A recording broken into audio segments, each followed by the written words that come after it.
నిజాయితీ కలిగిన రాజకీయాలు అనే ఒక పదం అన్న వాక్యం కానీ వచ్చినట్లయితే అక్కడ మొదటి స్థానంలో దివంగత మంత్రివర్యులు కీర్తిశేషులు బత్తిన సుబ్బారావు గారు మాత్రం ఉంటారు.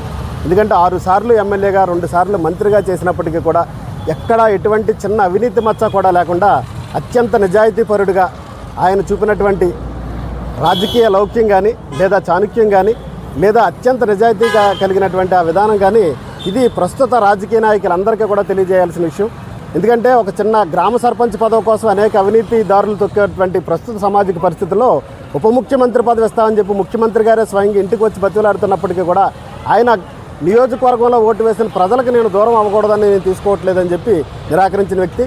కొన్ని లక్షల మందికి ఇళ్ల స్థలాలు ఇచ్చి కొన్ని వేల ఎకరాల భూములని పేదలకు పంచి కొన్ని వందల ఎకరాల చెరువుల భూములు ఏదన్నాయి అన్నటువంటి పేదలకు పంచినటువంటి అత్యంత నిరాడంబరుడైన గొప్ప వ్యక్తి, ప్రజల మనిషి, పేదల బాంధవుడు, అలాంటి మహనీయుడు బత్తిన సుబ్బారావు గారి విషయం చరిత్ర మర్చిపోవడం అత్యంత బాధాకరమైన విషయం.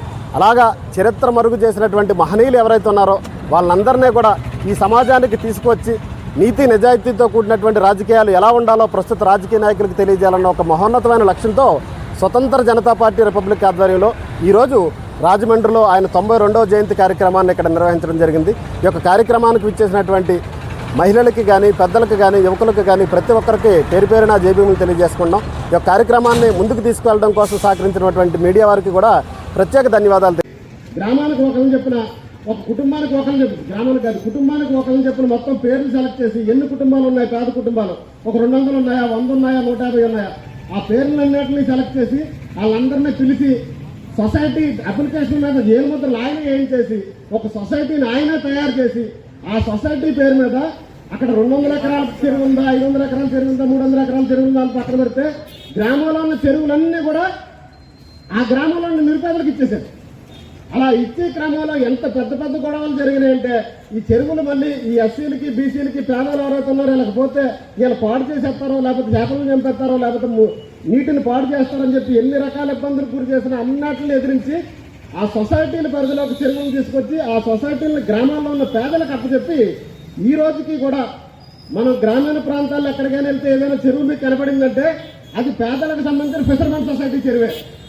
అలా ఫిషర్మెన్ సొసైటీలు పెట్టి దాంట్లో కొన్ని లక్షల రూపాయల ఆదాయాన్ని ఆ గ్రామాల్లో ఉన్న మన ప్రజలు అనుభవించడానికి ఈ రోజుకి అంటే దాదాపు అవి కల్పించి దాదాపు 60-70 సంవత్సరాల పైగా అవుతున్నప్పటికీ కూడా ఈ 60-70 సంవత్సరాల నుంచి ఈ రోజుకి అనుభవిస్తున్నారు. అవునా కదండి?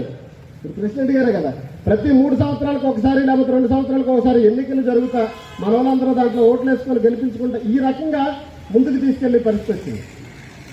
దాంతోపాటు ఇంకా ఈ ఇళ్ల స్థలాల గురించి చెప్పాను. కొన్ని లక్షల ఎకరాలు ఎక్కడైనా సరే మనం ఇక్కడ సుబ్బారావు నగరే కాదు మన అలా కొంతమంది కాతేరు సైడ్ వెళ్తే సుబ్బారావుపేట ఉంటుంది, ఇటు సైడ్ ఆర్ట్స్ కాలేజ్ దగ్గరికి వెళ్తే ఒక సుబ్బారావుపేట ఉంటుంది, బత్తిన నగర్లు ఉంటాయి, సంజీవ్ నగర్ల పేర్ల మీద కానీ ఇందిరానగర్ల పేర్ల మీద కానీ అంబేద్కర్ నగర్ల పేర్ల మీద కానీ ఇలాగ పేర్ల మీద ఏమున్నా సరే కాలనీల రూపంలో పేదలకు కల్పించబడిన ఇల్లు స్థలాలు ఏమైనా ఉన్నాయంటే అవి బత్తిన సుబ్బారావు గారు ఇచ్చినాయి. ఈరోజు 1/2 సెంటు భూమి వచ్చి దాంట్లో ఎంత భవనాలు కట్టుకున్నా డైరెక్ట్ ముఖ్యమంత్రి చెప్పేస్తున్నారు. రాకిగా 1/2 సెంటు భూములని సెంటు భూములని వాళ్ళ బాత్రూమ్లు కూడా కట్టుకోలేరు. కానీ ఆ టైంలో 5 సెంట్ల భూములు 5 సెంట్ల భూములు ఇచ్చి సగౌరవంగా మీరు ఇల్లు కట్టుకుని హాయిగా జీవించండి అని చెప్పిన ఏకైక మహనీయుడు బత్తిన సుబ్బారావు గారే. అలా కొన్ని లక్షల మందికి ఈ భూములు కల్పించిన ఆయన బత్తిన సుబ్బారావు గారే. కృతజ్ఞత అనేది అది పొందుతున్న ప్రతి ఒక్కరూ కూడా అనుభవించాల్సిన లేకపోతే దాన్ని ఆచరించాల్సిన అవసరం ఉంది. ఇక మనకందరికీ తెలియని విషయం ఏంటంటే ఇక్కడున్న గ్రామాలన్నింటిలోనే ఆయన భూములు ఇచ్చాడు లేకపోతే ఇళ్ల స్థలాలు ఇచ్చాడు చెరువులు ఇచ్చాడు ఇవే మాట్లాడుకుంటాం. మరి రాష్ట్ర ప్రజలకు ఏం చేశారు అన్నది ఒకసారి చూసుకుంటే మనకందరికీ విశాఖపట్నంలో స్టీల్ ప్లాంట్ తెలుసు. ఈ స్టీల్ ప్లాంట్ కోసం విశాఖ ఉక్కు ఆంధ్రుల హక్కు అని పోరాటం చేశారు చాలా మందిని కూడా అందరం చెప్పుకుంటుంటాం. అయితే ఈ విశాఖపట్నానికి రావాల్సిన స్టీల్ ప్లాంట్ని అప్పటి ఇందిరాగాంధీ ప్రధానమంత్రి గారు మన రాష్ట్రానికి కాకుండా వేరే రాష్ట్రాలకు ఉత్తరాది రాష్ట్రాలకు పంపిస్తున్నప్పుడు అలా పంపించడానికి వీల్లేదని చెప్పి ఇక్కడ ఉన్న చాలా మంది గట్టిగా మాట్లాడటం పోరాటాలు చేయడం అన్నీ చేస్తున్నారు. కానీ అడుగు ముందుకు వేసి అధిష్టానాన్ని ధిక్కరించగలిగే ధైర్యం ఎవరో చేయలేదు. ఆ సమయంలో అప్పటి రాష్ట్ర మంత్రిగా ఉన్నటువంటి బత్తిన సుబ్బారావు గారు మొట్టమొదటిసారిగా తన రాష్ట్ర మంత్రి పదవికి రాజీనామా చేసి సాక్షాత్తు అధిష్టానాన్ని కేంద్ర అధిష్టానాన్ని కూడా ధిక్కరించి మా రాష్ట్రానికి విశాఖ ఉక్కు రావాలని చెప్పి పోరాటం చేసి విశాఖపట్నం స్టీల్ ప్లాంట్ అని తీసుకొచ్చింది. దానికి మొదటి తొలడుగు వేసింది బత్తిన సుబ్బారావు గారు. ఇక రోడ్ కమ్ రైల్ బ్రిడ్జ్ మనం చూస్తూ ఉంటాం. ఇవన్నీ కూడా అంటే మన కొవ్వూరు కానీ హైదరాబాద్ కానీ ఎక్కడికి వెళ్ళాలన్నా బ్రిడ్జ్ మీద వెళ్ళిపోతుంటాం. ఈ బ్రిడ్జ్ రావడానికి ముందు కొవ్వూరు వెళ్ళాలన్నా కూడా పడవల మీద వెళ్ళాలి మనం అందరం కూడా. చాలా మంది వరదలు వచ్చినప్పుడు అప్పుడు కానీ ఏమైనా ప్రమాదాలు వచ్చినా అటు కొవ్వూరు నుంచి అలా రాజమండ్రి రావాలన్నా లేదా ఇటు నుంచి అటు వెళ్ళాలన్నా పడవ ప్రమాదాలు ఎంతమంది చచ్చిపోయేవారు. అలాంటి టైంలో ఈ గోదావరి జిల్లాలను ఉభయ గోదావరి జిల్లాలను కలపాలని చెప్పి రోడ్ కమ్ రైల్ బ్రిడ్జిని ఏర్పాటు చేసింది కూడా బత్తిన సుబ్బారావు గారే. ఈ రోజు వరకు చాలా మందికి అది తెలియదు. ఆనం కళా కేంద్రంలో చాలా మీటింగ్లు ఏర్పాటు చేసుకుని ఉన్నాం మనం. సుబ్రహ్మణ్యం మైదానంలో ఆనం కళా కేంద్రంలో ఈ ఆనం కళా కేంద్రాన్ని సుబ్రహ్మణ్యం మైదానాన్ని ఏర్పాటు చేయించింది బత్తిన సుబ్బారావు గారే.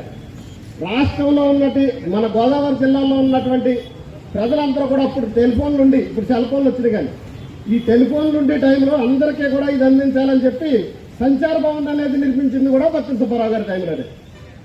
ఇలా ఒకటే రెండు అని కాదండి, ఈ రాష్ట్ర ప్రజల ప్రయోజనాల కోసం